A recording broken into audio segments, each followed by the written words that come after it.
So the Judicial Service Commission is this morning deliberating on who they'll recommend to fill the vacant Chief Justice role in the Constitutional Court. The JSC interviewed 4 candidates to fill that role of Chief Justice over the past 4 days. The candidates, justices, were actually quizzed over many issues, including gender parity, transformation of the judiciary, and sometimes around how the JSC itself should function. Let's get you a sense of how this morning's deliberations are likely to unfold. Newzroom Afrika senior reporter Tumaole Mohlaoli covered these interviews. He's live to us now from a rainy Braamfontein in Johannesburg this morning. And Tumaole, if the interviews and the lengths they took is anything to go by, there's no telling how long the deliberations will actually take.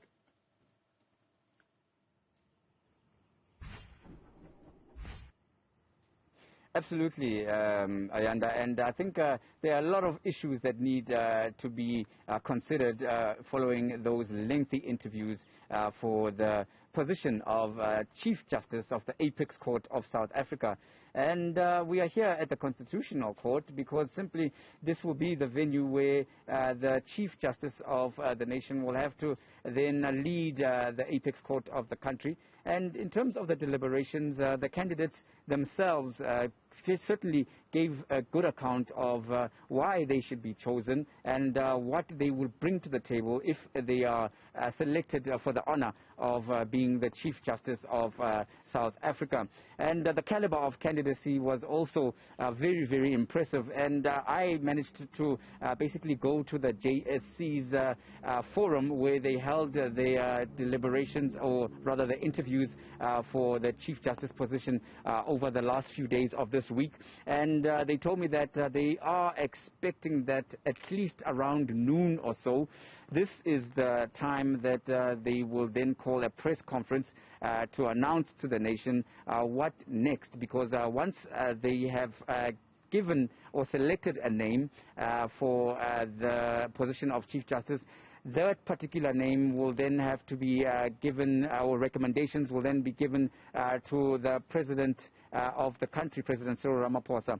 And it's hard to say who will be the one that would be leading the pack at the moment. We know that, of course, when it comes to popularity stakes, Justice Raymond Zondo, the acting Chief Justice, certainly because of the time that he spent on air, live in people's living rooms, chairing the Commission of Inquiry into allegations of state captures in organs of state and public forums.